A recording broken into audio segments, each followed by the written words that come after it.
August 1914. Europe stands on the edge of an age it does not yet understand. In the capitals of the great empires, the air is thick with confidence and disbelief. Men cheer in the streets. Flags wave from windows. Bells ring. They believe the war will be short, decisive, and glorious. No one yet imagines the darkness that is coming. Across Germany, Austria, Russia, France, and Britain, trains rumble through the night. Steel wheels carry millions of men toward a front they cannot picture.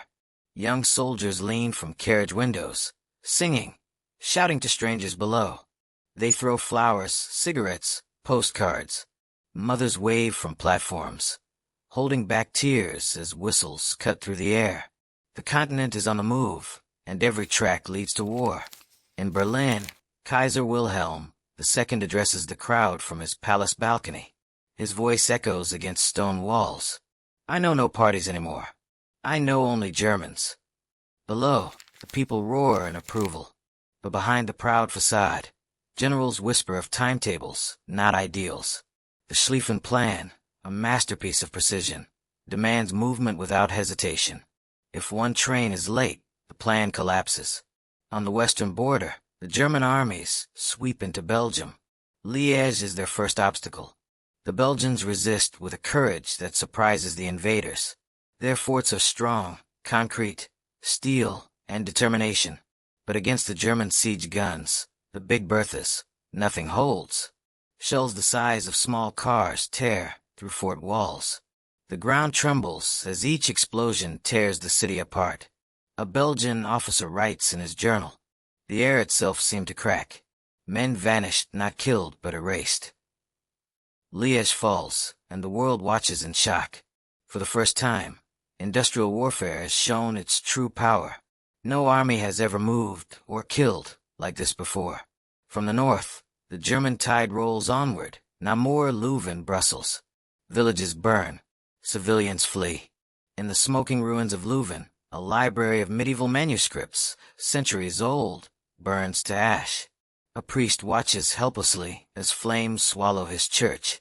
"We have entered a time," he writes, "where even God's houses are not safe." The Belgian army retreats west, fighting every step. They cannot stop the Germans, but they delay them, and that delay will change everything.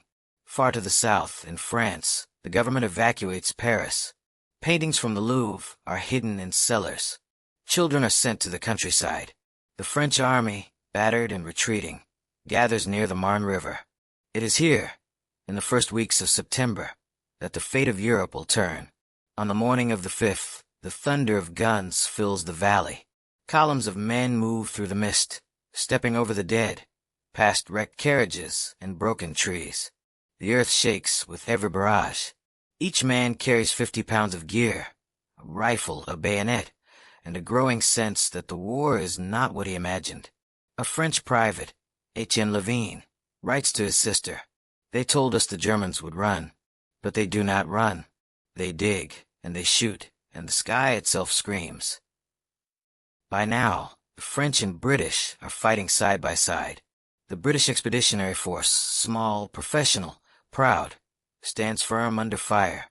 Their officers ride on horseback between shell bursts, shouting orders drowned by the noise. Many will die within days. As the battle rages, the French command makes a desperate decision. Every available vehicle in Paris, taxis, delivery trucks, private cars, is commandeered to carry soldiers to the front. Under the glow of street lamps, hundreds of Renault taxis roll through the night. Drivers clutch the wheel with gloved hands, carrying young men in uniform toward the roar of the guns. From the window of his car, a soldier murmurs, "We ride to history, though we do not know which part." At dawn, the valley of the Marne is wrapped in smoke. The fighting is relentless, field against field, village against village. Men drown in the river's mud as bridges collapse beneath shell fire. One battalion fights until only a dozen remain standing. A British officer notes, "We no longer give orders. We shout, and men vanish before they can obey." By September 9th, the German advance slows. They are exhausted, stretched too far, their supply lines fraying. The French counterattack surges forward. What was once a retreat becomes a push. By the 12th, the Germans begin to withdraw. Paris, and perhaps France itself, has been saved. But victory brings no joy. The fields of the Marne are graveyards now. Carts creak beneath the weight of the wounded. Fires burn through the night, casting long shadows over the broken land. A French nurse, Marie Delaunay, writes in her diary, "We bandage until our hands bleed. Then we wash and begin again. They are boys, many of them, barely older than my brother." The Battle of the Marne ends the dream of a short war. The Schlieffen Plan is shattered. The Germans dig in, and so do the Allies. By late September, the landscape of northern France and Belgium begins to transform. Across hundreds of miles, soldiers take shovels to the earth. They dig trenches, shallow at first, then deeper, lined with boards, reinforced with sandbags. Barbed wire stretches across open fields. Machine guns are placed every few hundred yards. No one calls it trench warfare yet. They believe it's temporary, a pause before the next offensive. But the trenches will stay. They will grow deeper, darker, more elaborate, and they will swallow a generation. A British sergeant writes home, "We have become moles, living beneath the ground. We dig by day, we shiver by night, and when the guns fall silent, the silence is worse." The war that began with parades now becomes a struggle. Artillery replaces cavalry. Mud replaces glory. The songs that once filled the air are replaced by the thunder of guns. From Calais to the Swiss frontier, the Western Front takes shape, a vast scar across the heart of Europe. It is here that millions will live, fight, and die, often for no more than a few yards of earth. Meanwhile, the governments of Europe tighten their grip on their people. Censorship spreads.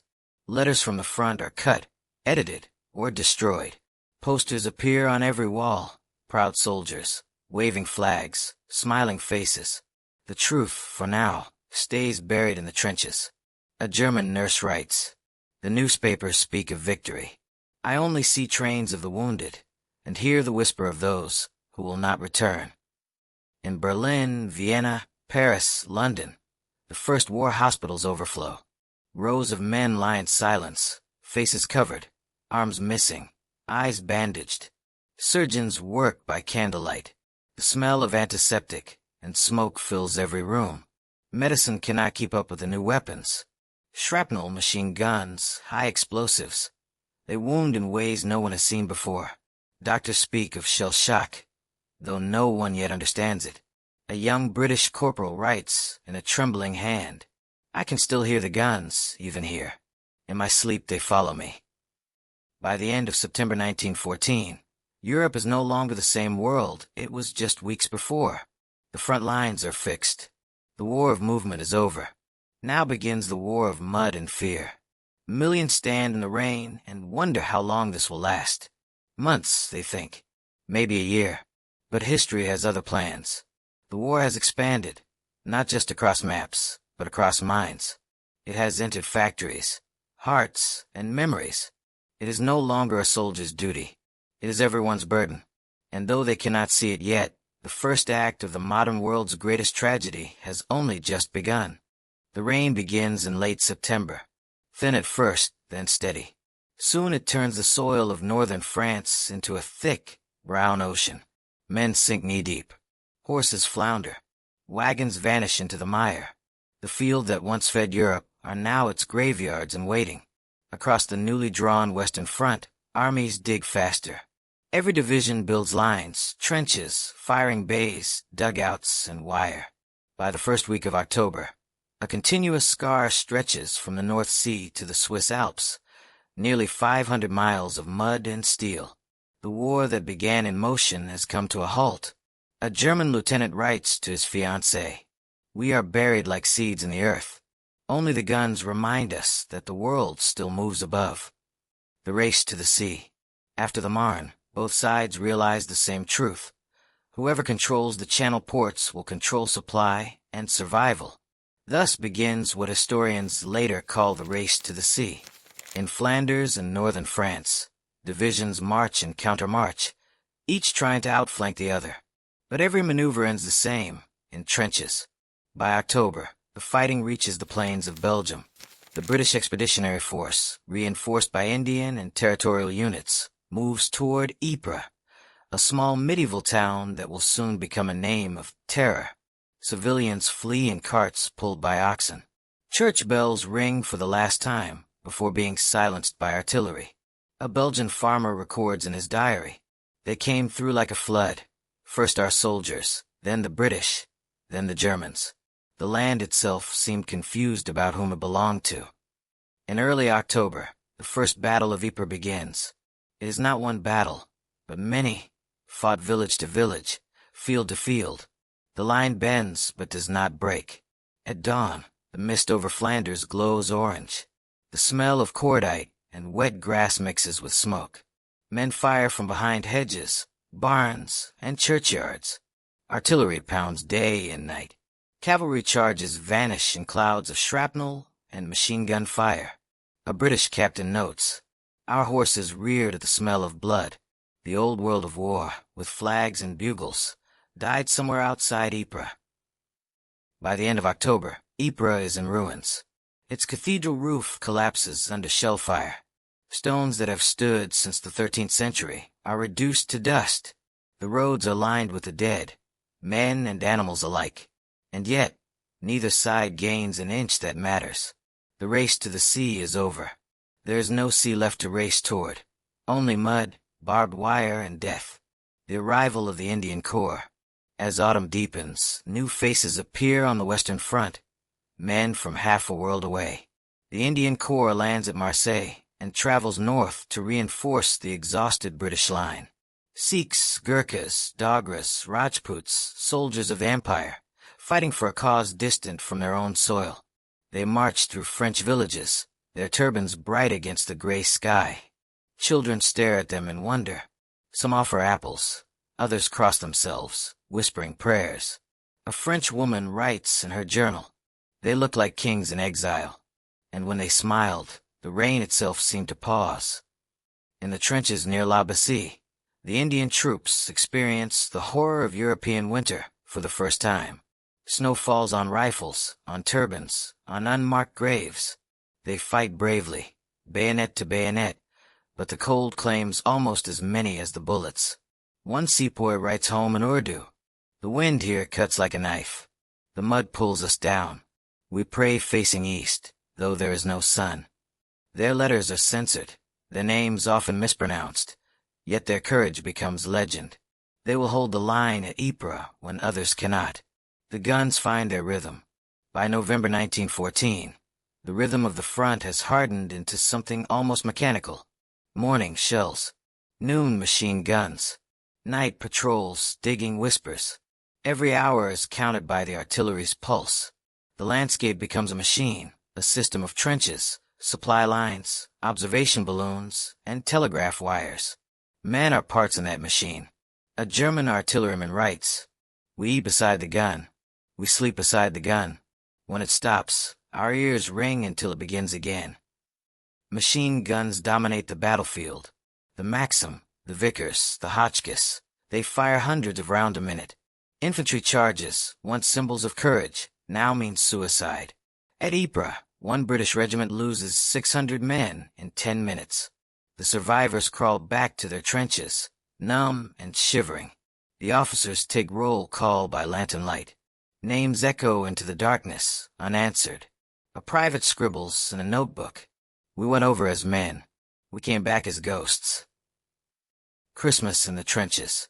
By December, the first winter of the war arrives. Snow settles on the parapets like ash. The front is quieter, though not silent. Artillery still rumbles somewhere beyond the mist. Then, on Christmas Eve, something extraordinary happens. Across the lines near Armentières, German soldiers begin to sing. Still Nacht, Heilige Nacht. Their voices rise through the cold night air. British soldiers answer with their own carol, the first Noel. Soon laughter, not gunfire, crosses no man's land.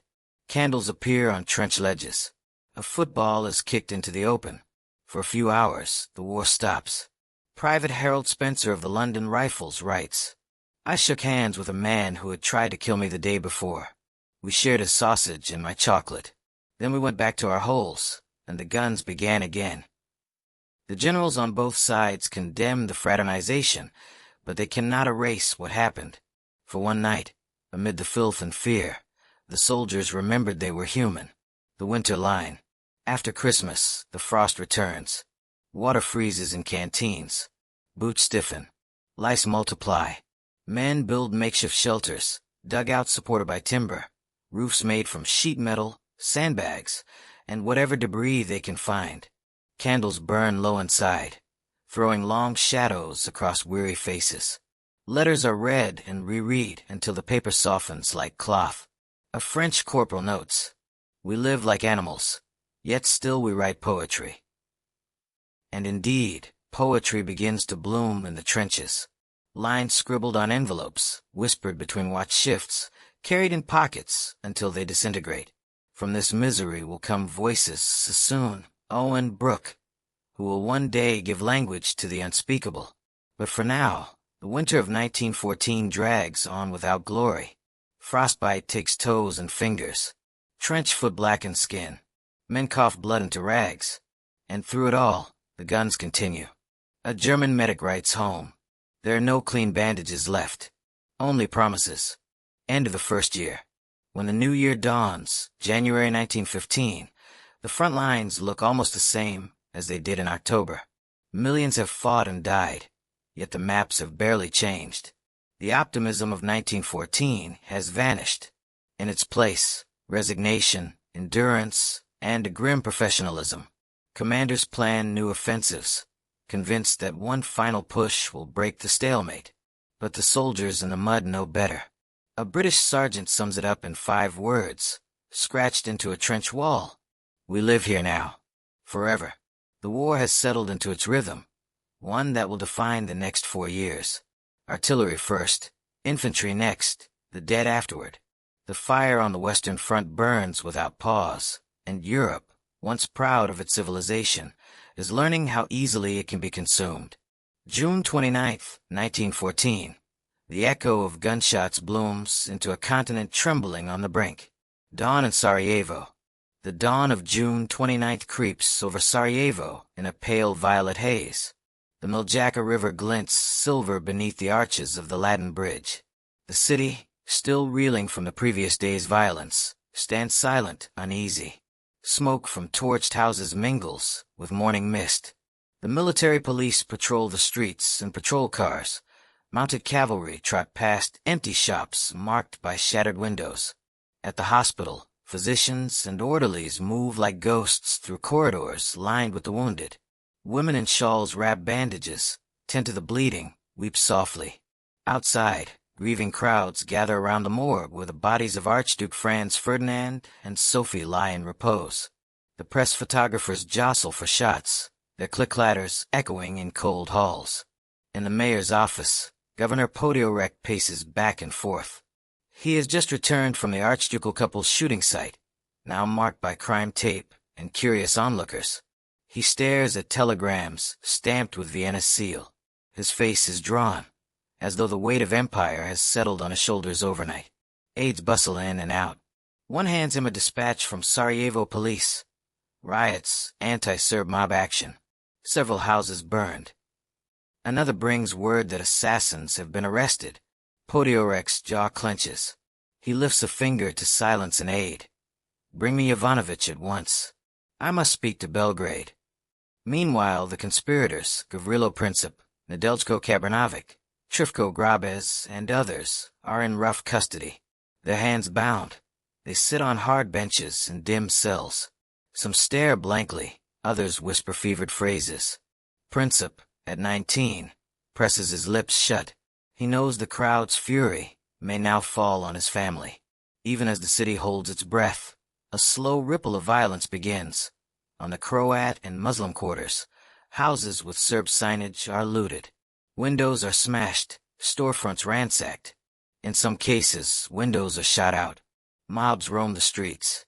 2 Serbs are killed early in the day, and dozens more are injured.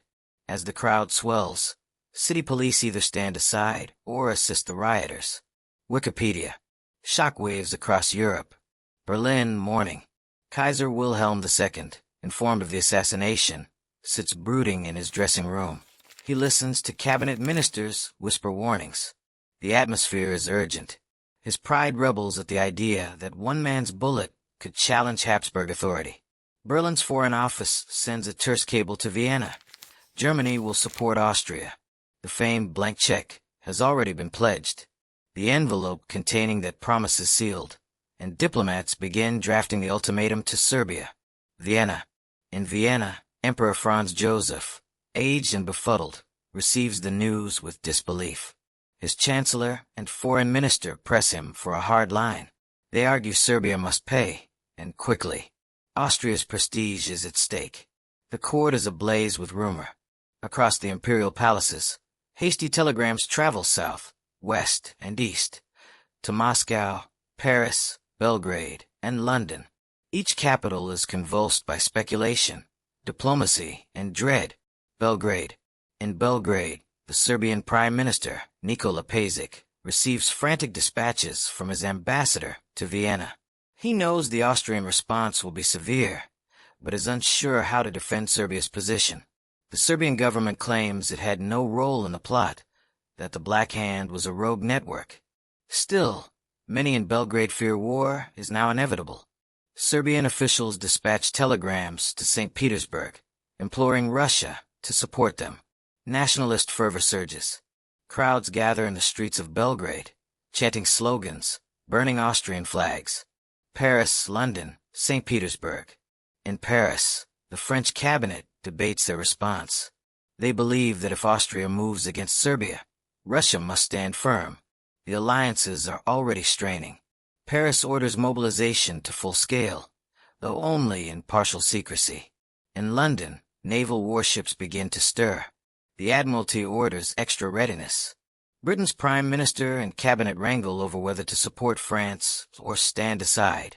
Public opinion is inflamed by newspapers calling for the defense of small nations.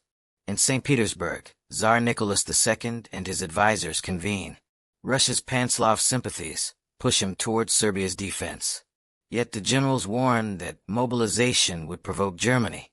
The Tsar's face is tense. He asks, "Are we ready for war with the Kaiser?" The reply is a grim, prepared yes. Riots and reprisals in Sarajevo. Back in Sarajevo, as midday approaches, the anti-Serb riots intensify. The mobs, many armed with clubs and pistols, descend on Serb neighborhoods. Shopkeepers watch helplessly as windows shatter. Doors are kicked in. Homes are looted. Fires burn. Smoke curls into a gray sky. Miriam Jovanović, a Serbian woman whose home bears a Slavic inscription, huddles with her children in a darkened parlor. Her husband, away on business, is unreachable. Tears stream down her face as she hears breaking glass and screams outside. A squad of gendarmes arrives, but they patrol too slowly. Many seem unofficial or placated by the mob. At one house, the mob drags a Serb man from his doorway, beating and hurling him into the street. Two onlookers try to intervene. They are pushed back with shouts. A bullet cracks through a window. Someone falls.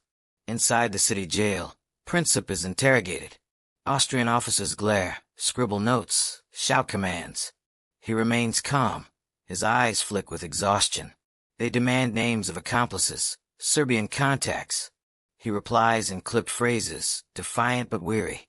At the morgue, the bodies of Franz Ferdinand and Sophie lie in open coffins beneath floral wreaths. Mourners come and go. Dignitaries, aristocrats, officers in uniform. A hush falls each time the crowd notices a tear on the emperor's sash or the shine of the duchess's hair. By nightfall, Sarajevo burns. Fires rage in Serb quarters. Smoke clouds the moon. The police lose control. The army moves in to restore order, but shots ring sporadically in the darkness. Diplomatic inflection, ultimatum drafted. As darkness falls, Vienna's Foreign Office works by candlelight.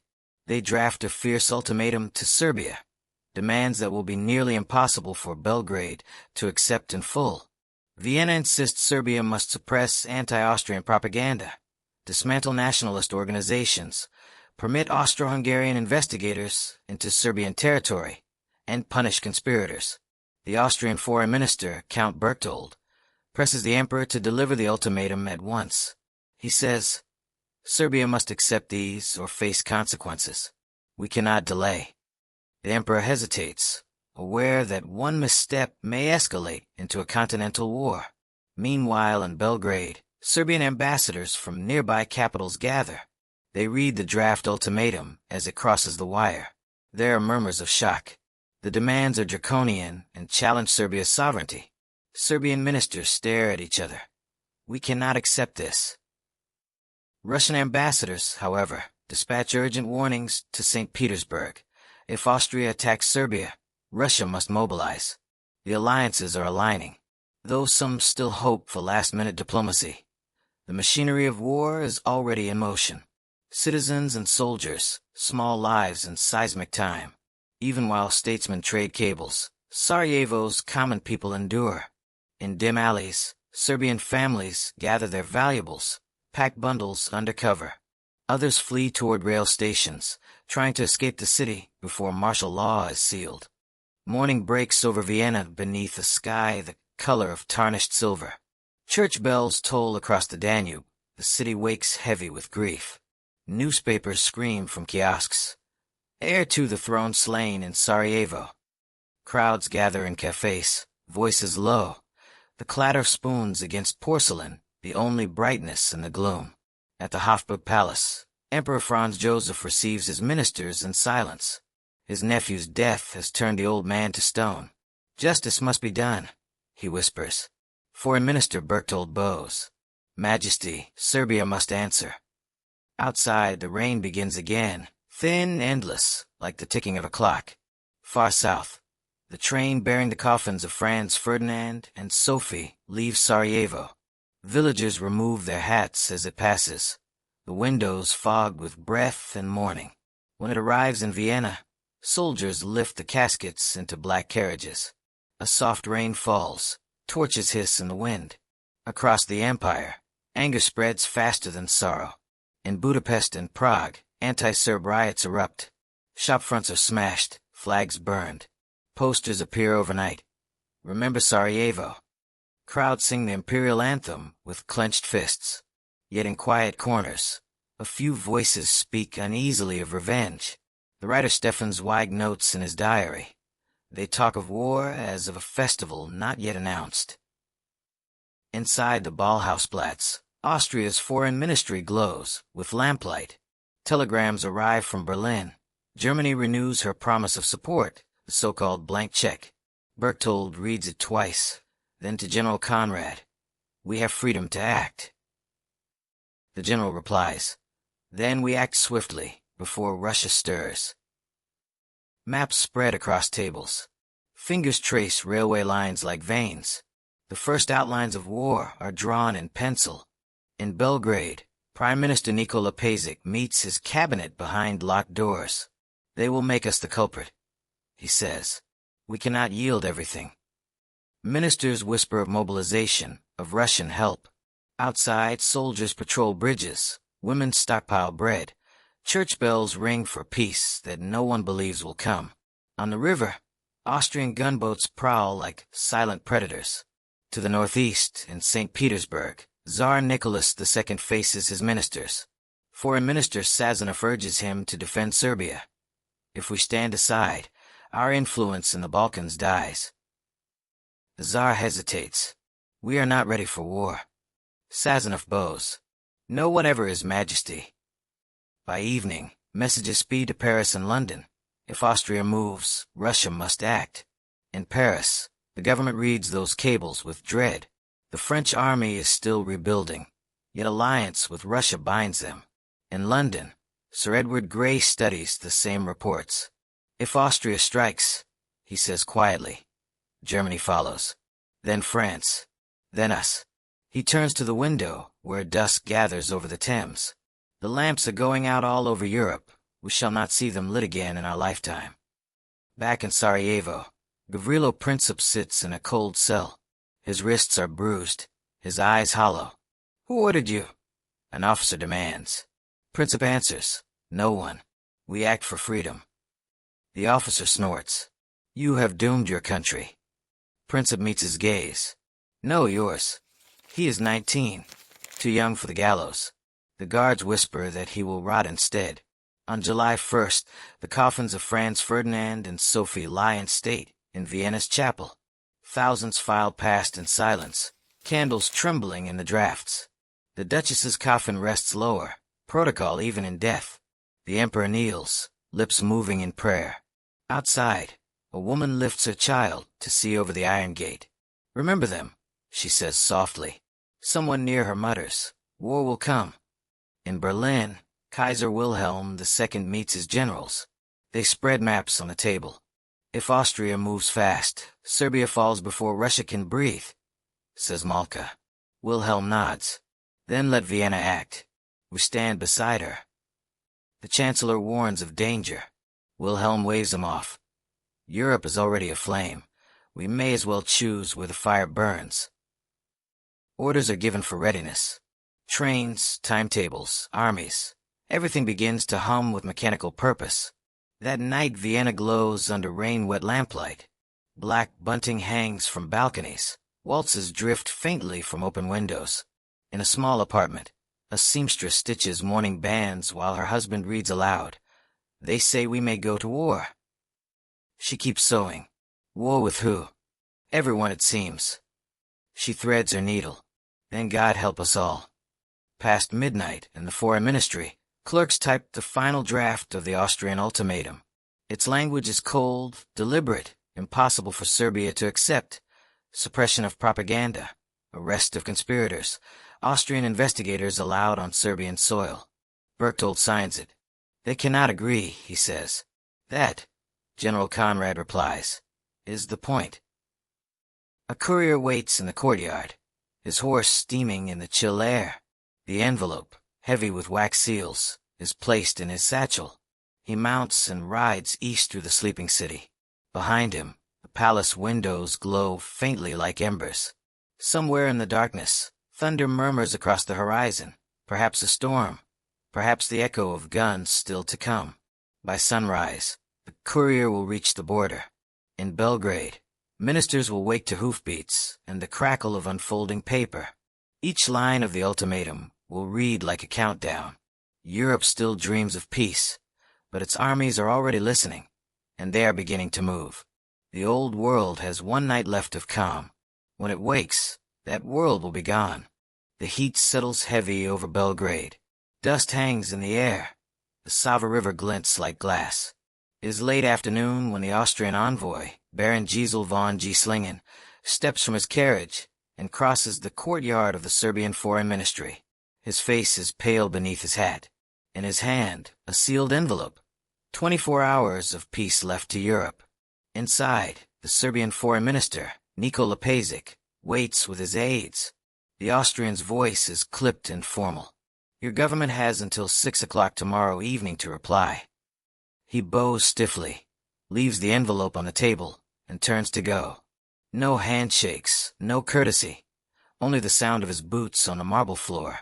Pašić does not open the document immediately. He knows its weight without reading. Outside, the cicadas scream in the summer air, oblivious to history turning. When the envelope is finally unsealed, silence fills the room. 12 demands, each more severe than the last.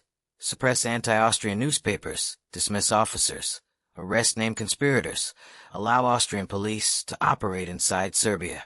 It is an ultimatum written not for acceptance, but for war. Pašić leans back, exhausted.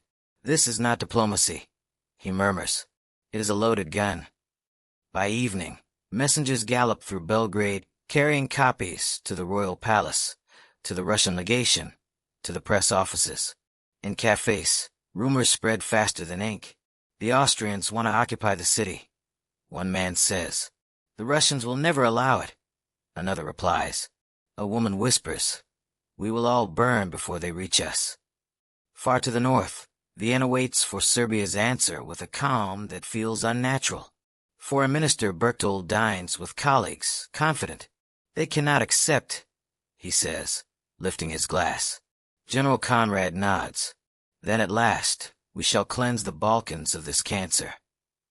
Around the table, laughter rings, short, sharp, uneasy. In Berlin, Kaiser Wilhelm receives the text of the ultimatum and smiles grimly. A brilliant note, he declares. If the Serbs yield, there is no war. If not, the fault is theirs. Yet even his advisors sense the trap. The note was written to be refused. Germany's blank check has become a fuse. The following morning, July 24th, the sun rises over a restless continent. In St. Petersburg, Foreign Minister Sazonov reads the ultimatum aloud to the Tsar and his council.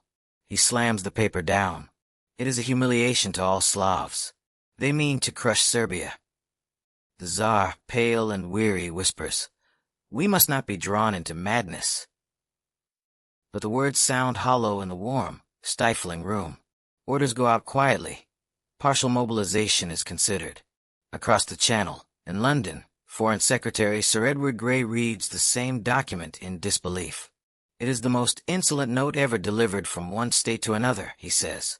Prime Minister Asquith mutters, "Then war it shall be." Grey walks to the window and watches the fog drift over the river. "Not yet," he murmurs. "There is still time." But even he does not believe it. In Paris, the French cabinet gathers in the Élysée. President Poincaré, returning from St. Petersburg by sea, has not yet arrived. The ministers act in his absence. They send a cautious message to Serbia. Be calm. Do not provoke. Russia stands behind you. Yet privately, they know that once Russia moves, France will follow. Back in Belgrade, the Serbian government works through the night. Ministers argue in whispers. "If we yield, we lose our honor," says one. "If we refuse, we lose our country," says another. Pazik listens, weary beyond words. At last he says, "We will accept all we can, but not that which makes us slaves." Telegrams fly between capitals. From Belgrade to St. Petersburg, they mean to destroy us. From Russia to France, prepare for the worst. From Berlin to Vienna, be firm, but quick. The wires hum with urgency. Every word now carries the weight of nations. As dawn approaches, Belgrade is tense and sleepless. Soldiers patrol the bridges. Families pack small bundles, food, photographs, icons. In the cafes, talk grows hushed. A priest kneels before the cathedral altar, murmuring prayers for peace. Outside, thunder rolls in the distance. At noon, Pazik gathers his ministers once more. "We shall yield everything except our sovereignty," he says. "If war must come, let the world judge who began it." Clerks begin typing Serbia's reply, polite, careful, desperate. The hours slip away. By evening, Baron Giesel waits in his residence, his carriage ready. 6 o'clock approaches. The streets are empty now, shutters closed. The only sound is the church bell marking each passing quarter. At 5:55, a messenger arrives at the Austrian legation, breathless. He hands over Serbia's reply. Giesel reads it quickly, pages filled with deference and concessions, offering to refer the remaining points to international arbitration. It is more than anyone expected. For a moment, even Giesel hesitates. "Perhaps," he begins, then folds the letter. "No, orders are orders." He hands the document to his aide. "We break relations at once." He leaves Belgrade within the hour, crossing the bridge into Austrian territory as the first lamps flicker to life across the river. Behind him, the Serbian capital sinks into darkness. News of the refusal spreads swiftly. In Vienna, church bells toll, not for mourning this time, but for mobilization. Crowds cheer in the streets. To Belgrade they shout. General Conrad wires his staff, operations to begin at once. The machine begins to turn. In Berlin, Wilhelm receives the telegram confirming Austria's action. "Now let the diplomats make peace if they can," he says. Yet even he feels a chill. The web is tightening. In St. Petersburg, the Tsar paces his study. Messages from Serbia arrive. "We have done all that honor allows." Nicholas sighs, writes a single line to his cousin, Kaiser Wilhelm. "I beg you, stop your allies from madness." But the letter travels too slowly. Events move faster than friendship. Across Europe, railway stations hum through the night. Soldiers in gray, blue, and khaki begin to gather. Mobilization orders are drafted, but not yet sent. The air itself seems to tremble. In a small Serbian village, a mother tucks her children into bed. "Is there really going to be war?" her daughter asks. She smooths the girl's hair. "No one wants war, my love."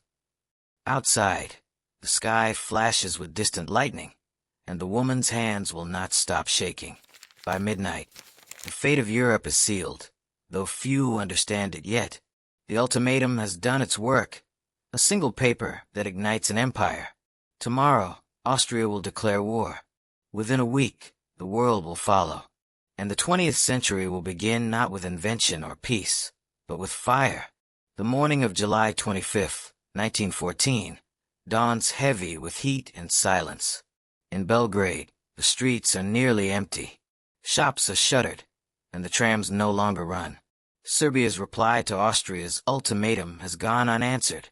Everyone waits for news, for orders, for the sound of the first gun. At 9 o'clock, the Serbian army receives instructions. Prepare for mobilization. Bells ring from church towers. Men leave their fields and workshops to gather at depots. Wives and mothers stand at doorways, clutching crosses and handkerchiefs. The same rituals repeat across Europe, each nation convinced it is defending itself. In Vienna, the Austrian press announces, Serbia rejects the demands of the monarchy. Crowds flood the streets. Flags wave from balconies. Military bands play the imperial anthem. Few realize how small Serbia is compared to the empire it has just defied. Yet in the cafes, young men shout, "To Belgrade," and drink champagne. They think the war will last weeks. At the War Ministry, Chief of Staff Franz Conrad von Hotzendorf leans over a map.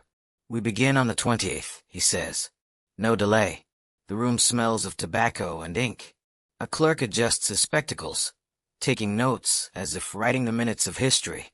Meanwhile, in St. Petersburg, Tsar Nicholas II sits in his study, telegram in hand, another plea from his cousin Wilhelm.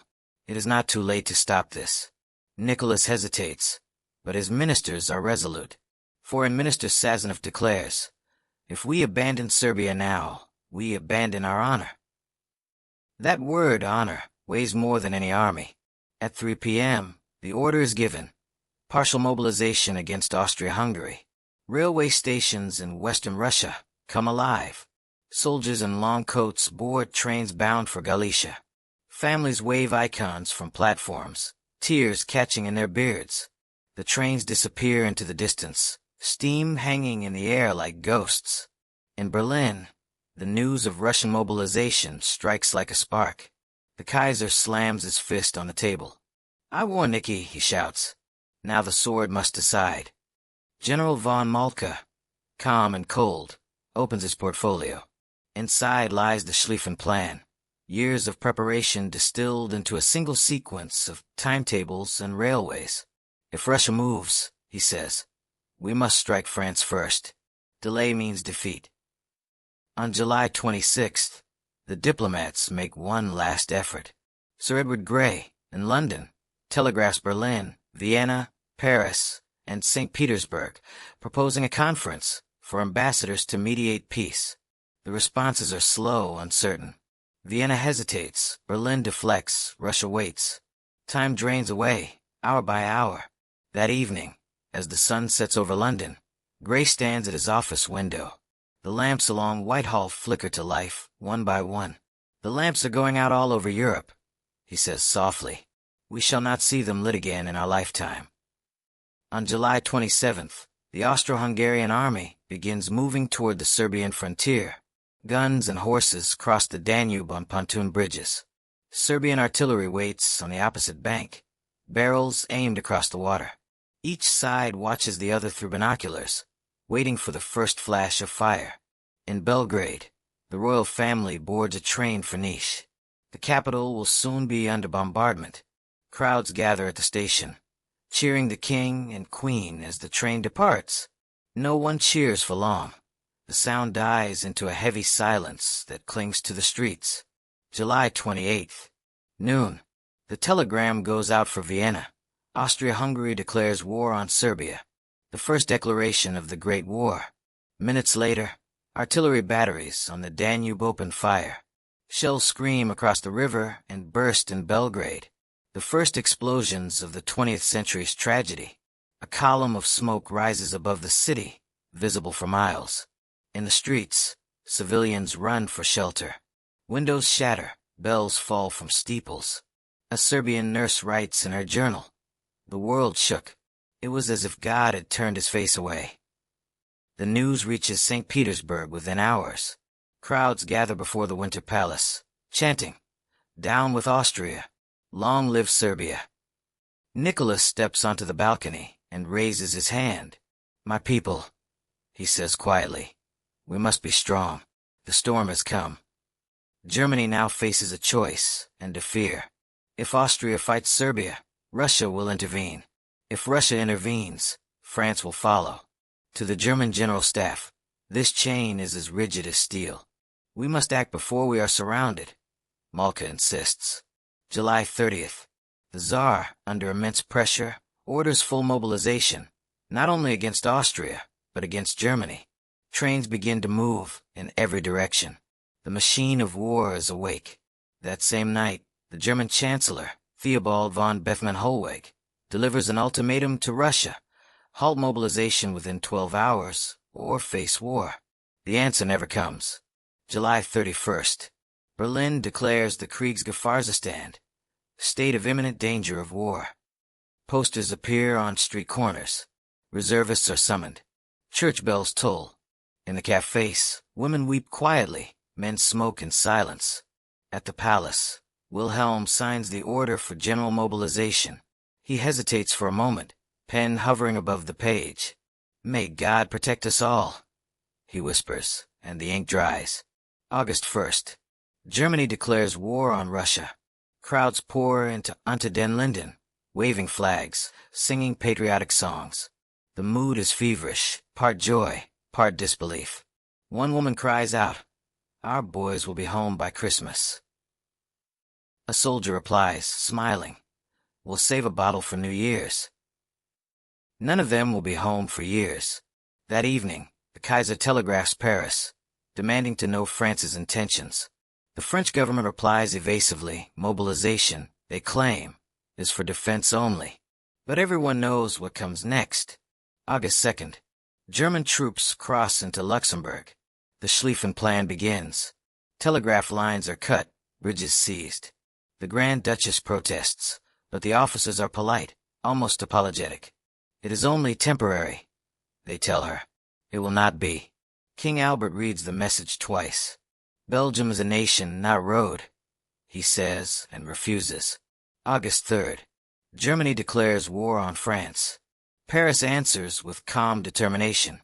Posters go up across the city. Mobilization General. Crowds gather at the Gare de l'Est as trains fill with men in blue coats and red trousers. Women throw flowers. Children wave flags. Some men shout, "À Berlin." But the laughter sounds thin. President Poincaré stands at a window of the Élysée Palace, watching the crowds below. "They are marching to their deaths," he murmurs. His aide says nothing. August 4th. Before dawn, German forces enter Belgium. Near the village of Geminic, a sentry spots movement on the road. A column of gray uniforms stretching into the mist. He fires a single shot. It is the first bullet fired on the Western Front.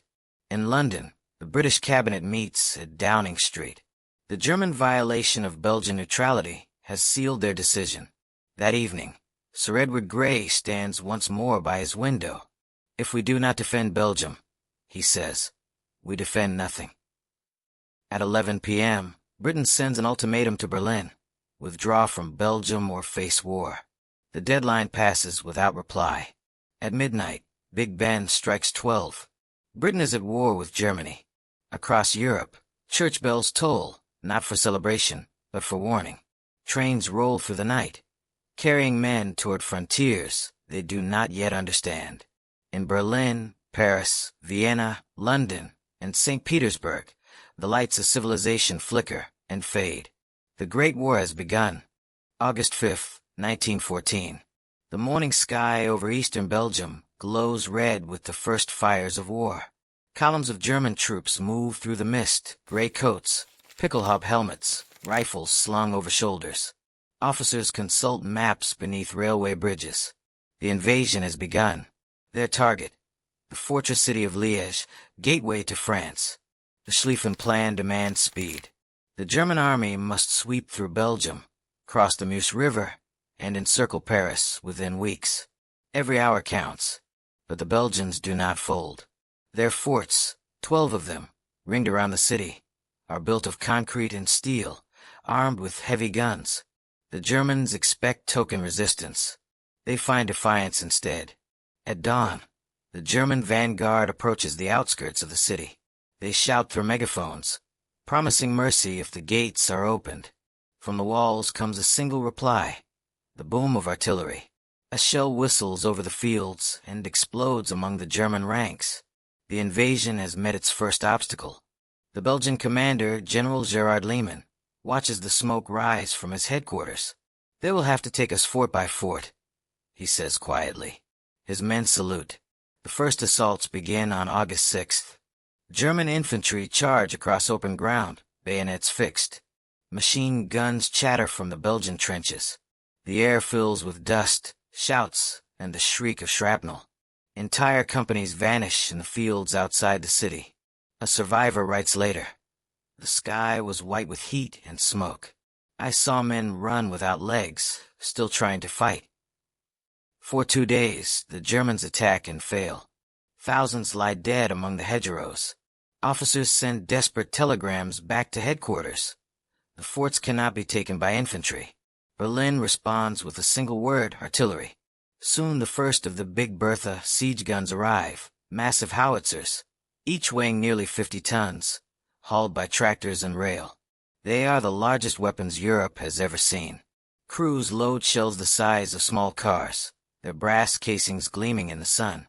On August 8th, the bombardment begins. The sound rolls across the valleys like thunder. Villages miles away shake as if from earthquakes. One Belgian soldier writes, "The air itself broke apart." Within hours, the forts begin to crumble.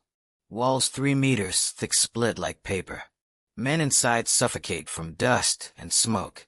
By August 12th, Liège is in ruins. General Lehmann, wounded and half-conscious, is pulled from the wreckage by German troops. When he realizes who has captured him, he straightens his torn uniform and says, "I am your prisoner. I did my duty." The German officer salutes him. The world watches in disbelief. Belgium, small, neutral, defiant, has held the German army for almost 2 weeks.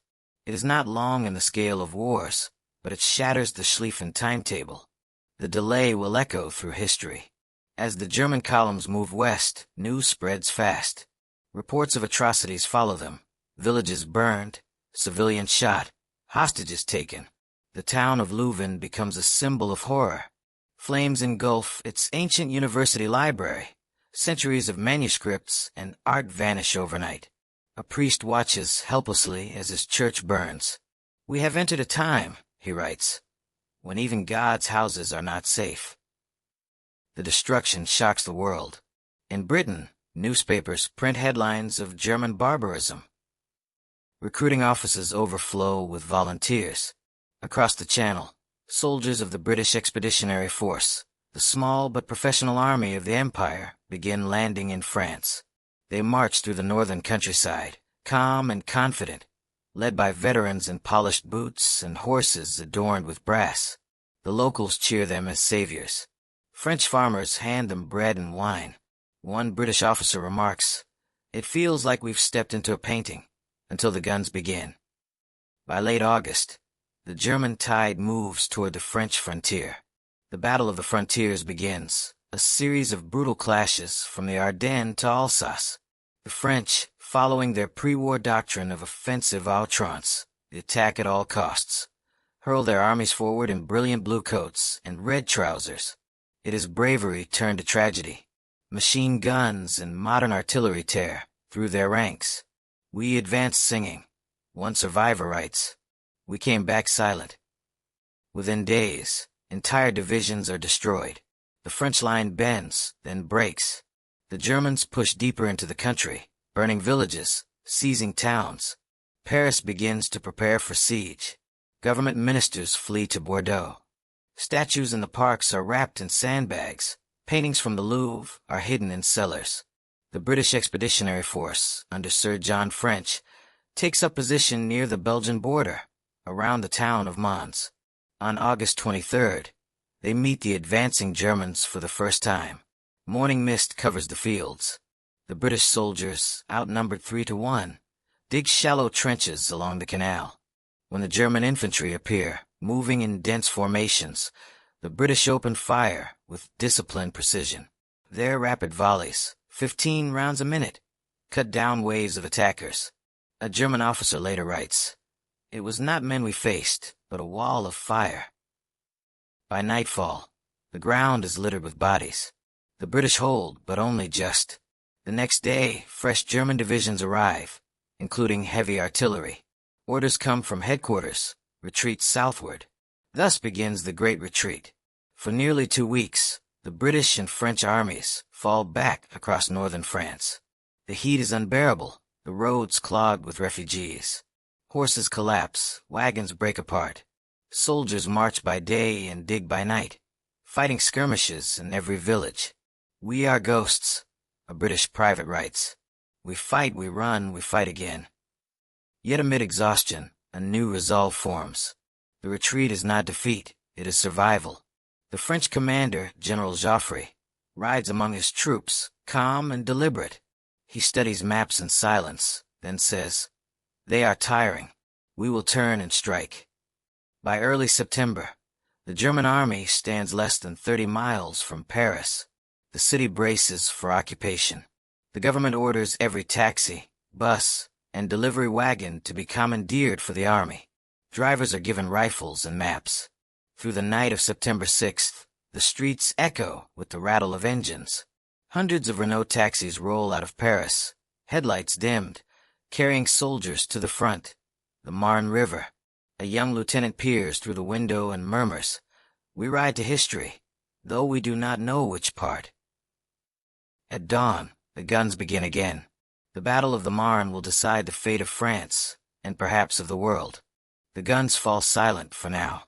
The world stands at the edge of something it cannot yet name, a war that has already devoured nations and will soon consume a generation. From the fields of Belgium to the plains of France, the old world is dying, and a new, darker one is being born in its place. But this is only the beginning. Ahead lie the trenches, the gas, the mud, and the endless years of struggle that will reshape the century. If you've journeyed with us through these first days of the Great War, thank you for watching. Your support helps us bring history to life, one story, one moment, one human voice at a time. Make sure to like, subscribe, and turn on notifications so you don't miss the next chapter. 1915, the world digs in. Until then, this is the story of how the world changed forever.